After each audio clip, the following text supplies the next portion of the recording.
তো বন্ধুরা দেখো, এটাকে আমি নুন হলুদ দিয়ে মাখিয়ে নিলাম। তো এটা কি মাছ বলতে পারবে? আমি আজকে এই মাছটা দিয়ে টমেটোর টক করব, ঠিক আছে? আলু টালু কিছুই দেবো না। তো এটা দিয়ে আমি টমেটো হালকা করে নুন হলুদ মাখিয়ে নিলাম। তো এটা হচ্ছে সিলভার কাপ মাছ, তো অনেকেও নাম জানো না। এটা হচ্ছে রূপালি সিলভার কাপ মাছ, একদম রূপোর মতন দেখে ঝকঝক ঝকঝক করছিল, তাই আমার দেখে পছন্দ হলো, তাই নিলাম। তো কারা কারা খেতে ভালোবাসো এই মাছের টক টমেটো দিয়ে? তার মধ্যে মশলা সব কিছুই দেবে, যে যেরকম মশলা খাবে পরিমাণ মতন ঝাল দেবে, ঠিক আছে? তো আমি এটা দেখছি কেমন হয় খেতে, তোমরা দেখবে বন্ধুরা। ভালো লাগলে লাইক কমেন্ট শেয়ার করে দেবে, আর অবশ্য বাড়িতে এভাবে রেসিপিটা তৈরি করবে। তো কড়াইতে আমি হালকা করে তেল দিয়ে দিলাম। কড়াইতে তেল দিলাম, তো কড়াইটা ভালো গরম হয়ে গেছে।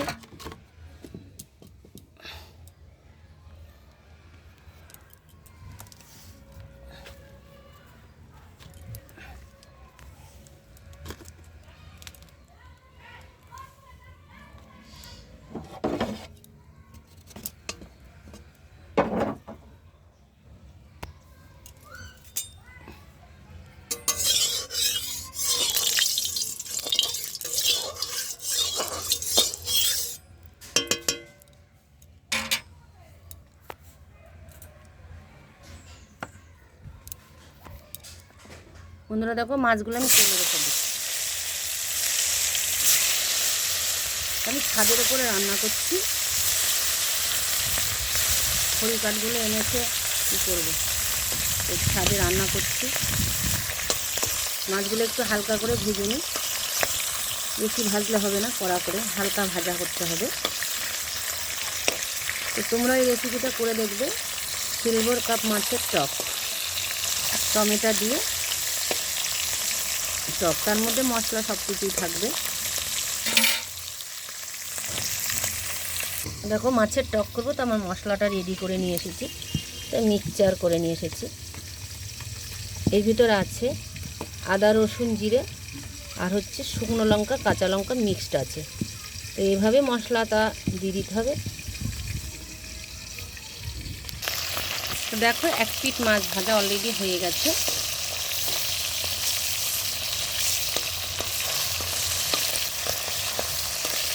নুনটাও জ্বলছে কত সুন্দর, দেখো।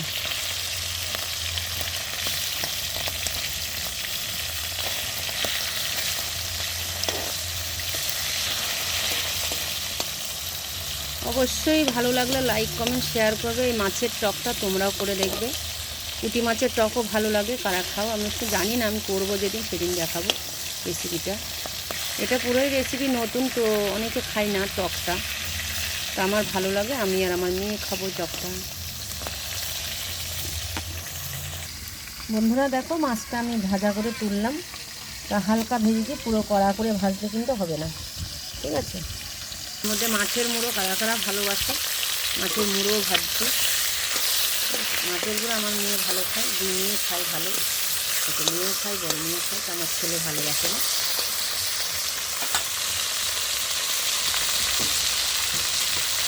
ওর খাবারও রান্না হবে, আমাদের মাছ আর আমার